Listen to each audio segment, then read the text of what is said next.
헷갈리고 해가지고 입 다물고 있는 거고요. 시험에 대해서 이렇게 코멘트를 안 하겠습니다. 다만 이제 그 기말 시험도 봐가지고 평가를 해가지고 할 거기 때문에 지금 시험 못 답답하고 못 받은 거 하고 시험의 형식은 이와 같이 동일합니다. 수업 시간에 그 이야기한 내용들을 계속 이제 여러분들한테 물어볼 거예요.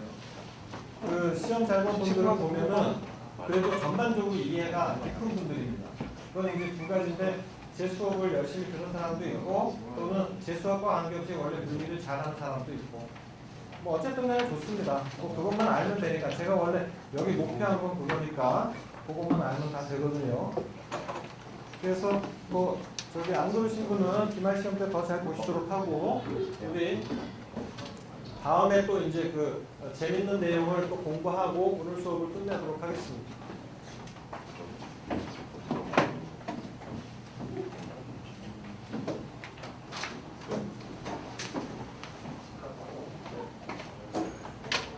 다음은 뭐냐면 우리가 지금까지는 그 전자가 지나간다는 가정 하에 힘을 구했거든요. 자기장 속을 이제 플러스 전자가 지나갈 때 힘이 얼마나 자기력이 작용하느냐 하는 건데 지금 우리가 공부할 것은 20초의 4절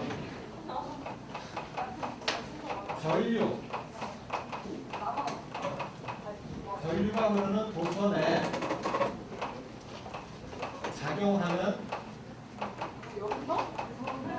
자기력에 대해서 이야기를 하고자 합니다. 결국 전류가 흐른다는 것은 그 안에 그 마이너스 전자들이 흐른다는 거거든요. 물론 전류의 방향과 마이너스 전자의 방향은 반대인데 우리가 이제 그 편의에 따라 가지고 플러스 전자가 전류의 방향과 같다 이렇게 볼 수도 있기 때문에 결국 전류가 흐른다는 것은 전하가 이동을 한다는 것이고 그렇게 되는 자기력을 받고 궁극적으로 우리가 원하는 그러니까 우리가 실생활에서 전자를 하나 잡아가지고 걔를 갖다 속도를 만들고 걔가 힘을 얼마 받는지 계산하고 이런 건 좀 힘들잖아요. 우리가 볼 수 있는 거는 전선을 갖다가 옆에다 놓고 거기 이제 전류를 흘린 다음에 자기장이 있으면은 그 전선이 어떻게 되냐 이렇게 보는 거고 실제 그런 일들이 많습니다. 그래서 그런 것들을 이제 비교하려고 하는 건데 여러분 이제 교재에 나와 있는 그림이긴 하지만 뭐 일종의 이제 말국자석 이와 같은 말국자석이 있어서 여기에 이제 자력이 뭐 N하고 S가 놓여지게 됩니다. 근데 그 사이를 전선이 지나가고 있습니다. 그러니까 이 전선이 지나갈 때 이 자기장이 있으면은 그 전선에 흐르는 전류와 그 자기장과 반응을 해가지고 어떤 일이 벌어지느냐 하는 것을 보는 건데요.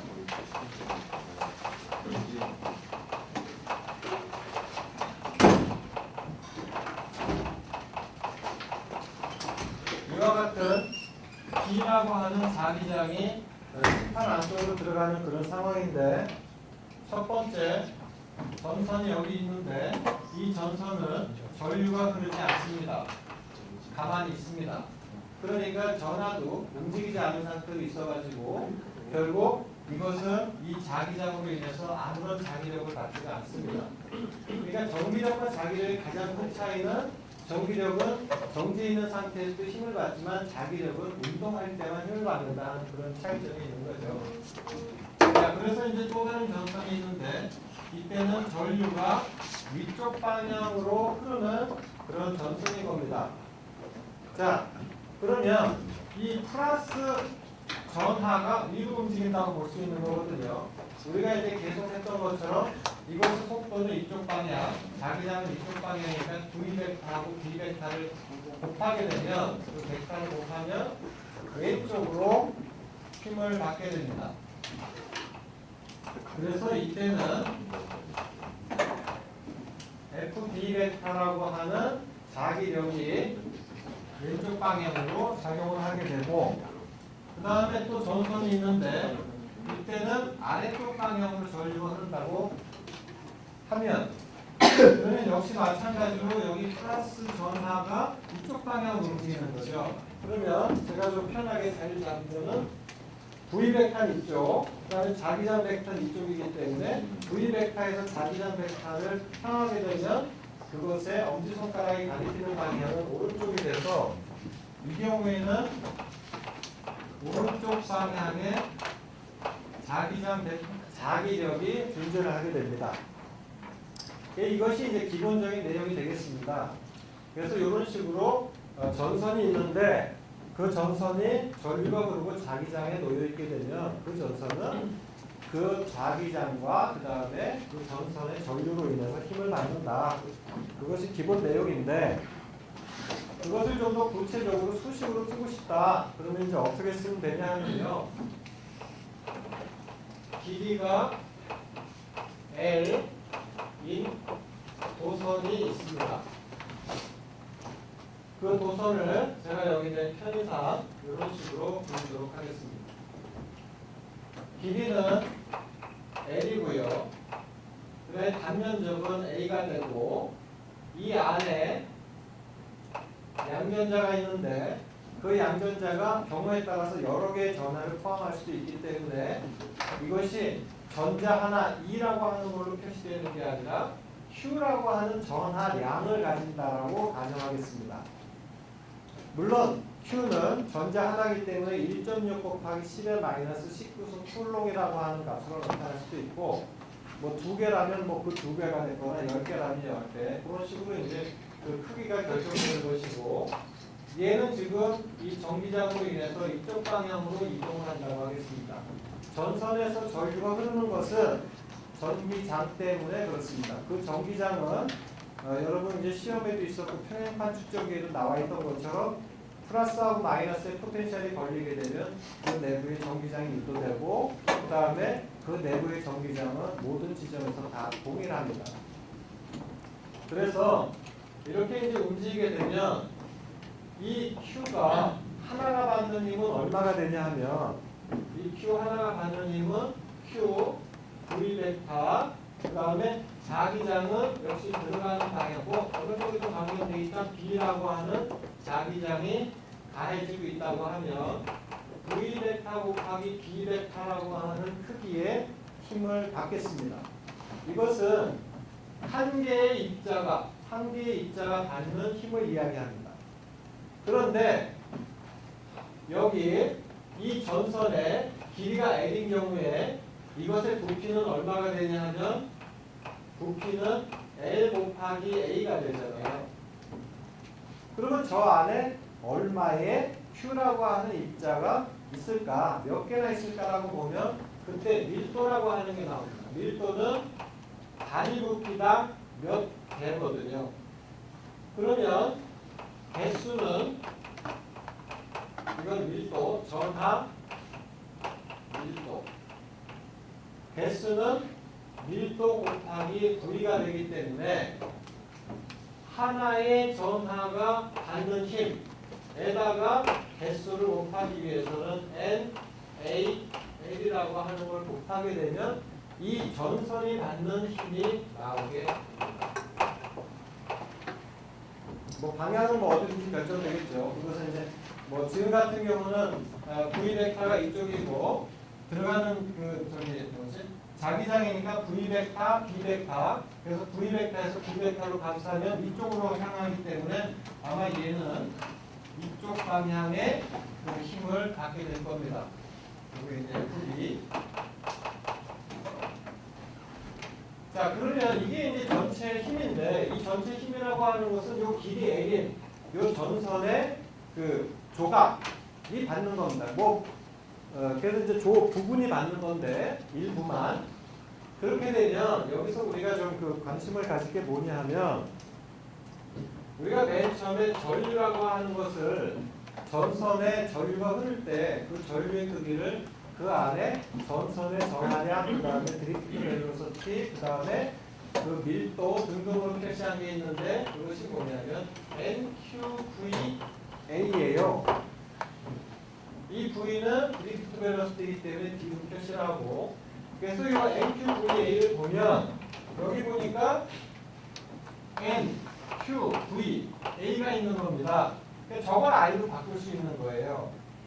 그렇게 되면 남는 게 뭐냐면 이 B하고 L이 남는 건데 그러면 이 V 벡터의 역할을 했던 그 방향은 뭘로 표시를 해야 되냐 하는 이슈가 나오는데 I를 벡터로 만들 수도 있고 L을 벡터로 만들 수도 있는데 이런 경우에는 L을 벡터로 만듭니다. 그래가지고 이 F 벡터는 이 자기력은 I로 표시하게 되면 어떻게 표시가 되냐면 I, L 벡터 곱하기 B 벡터로 표시가 돼요. 왜 L 벡터로 표시를 하냐면 I는 일반적으로 크기를 표시하는 경우가 많습니다. L은 길이기 때문에 그것에 이제 뭐 단편 그래서 뭐 DL을 표시한다든가 또는 뭐 전체 길이를 똑바로 돼 있다면 하나로 표시한다든가 해가지고 방향을 표시하는 게 좀 용이한 반면에 이 전류라고 하는 것은 방향보다는 크기를 표시하는 게 훨씬 더 좀 많이 사용되는 거기 때문에 지금 I를 여기다 대입하면 사실 이 V는 I도 포함하고 L도 포함하고 똑같이 그러니까 전류의 방향이나 L의 방향이나 똑같이 Q의 방향이기 때문에 둘 중에 아무 거를 벡터로 써도 되지만 통상적으로 I는 크기를 나타내는 양이기 때문에 벡터로 안 쓰고 그냥 스칼라로 남겨놓고 L을 벡터로 쓰겠습니다. 그래가지고 원래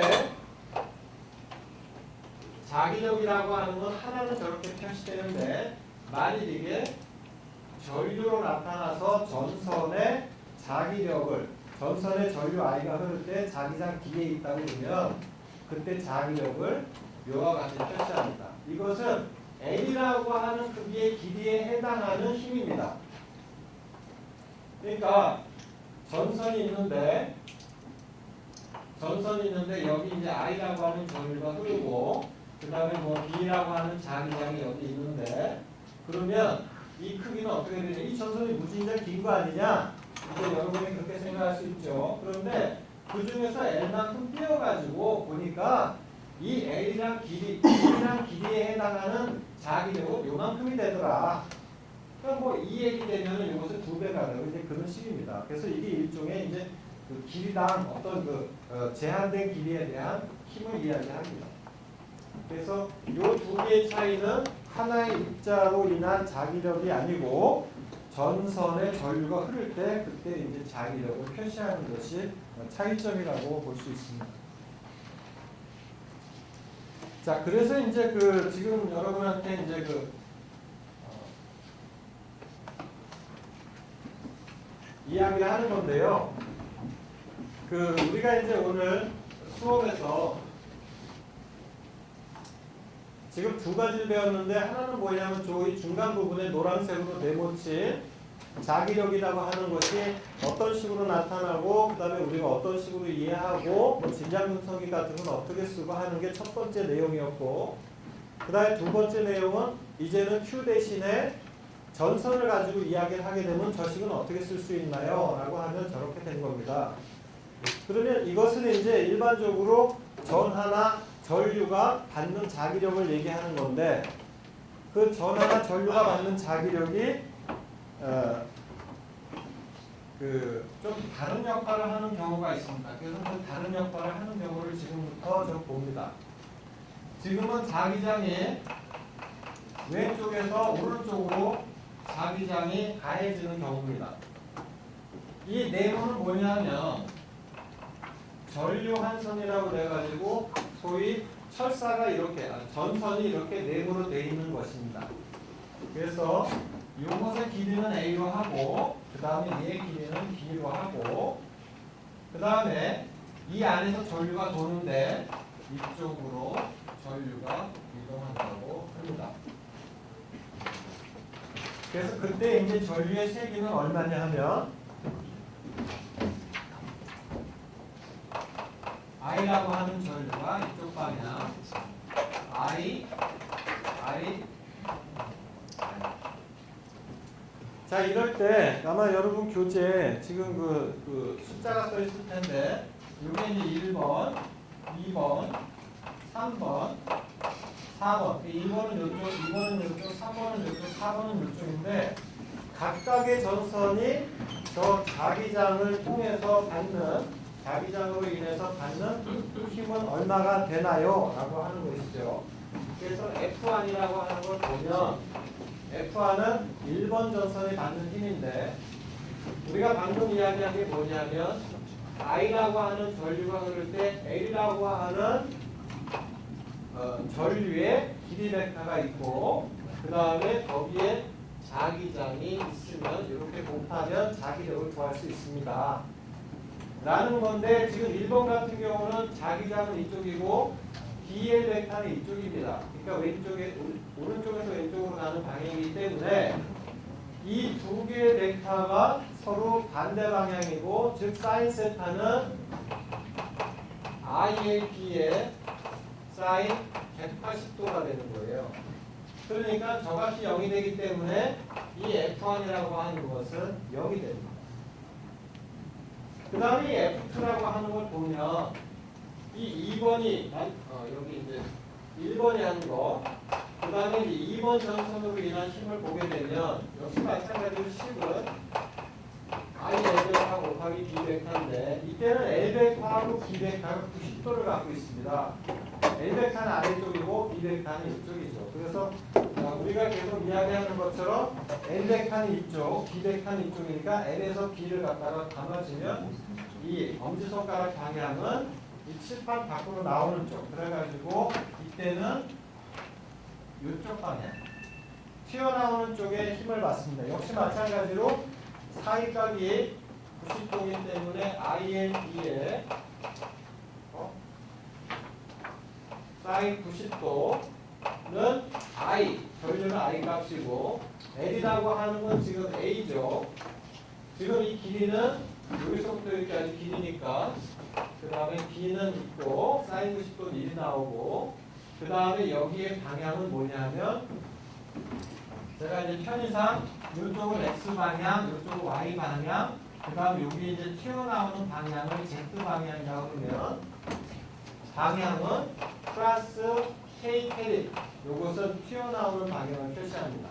이렇게 얘기를 하겠습니다. 그 다음에 F3를 보면 F3는 역시 I의 L벡터 곱하기 B벡터를 쓰면 이것은 ILB의 L벡터는 이쪽 왼쪽에서 오른쪽으로 오른쪽 방향이고 B벡터는 오른쪽 방향이기 때문에 사인 0도 결국 이것은 그냥 0이죠. 그 다음에 이 4번이 받는 힘은 L벡터 곱하기 B벡터인데 이때는 L벡터가 이쪽으로 가죠. B벡터는 이쪽이죠. 그러면 이쪽으로 가서 이쪽 벡터하고 이쪽 벡터를 갖다가 이쪽 벡터, 이쪽 벡터를 여기서 감아주면 들어가는 쪽. 그래서 이 경우는 자기력의 방향이 들어가는 쪽이 됩니다. 요거는 지금 I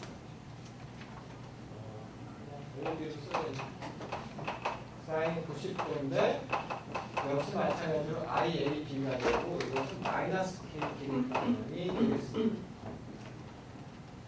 자 그러면 크기만 놓고 보게 되면은 이와 같은 4개의 그 길이로 구성된 그 폐쇄회로 자기장이 가해졌을 때 힘을 받는 것은 2번하고 4번입니다.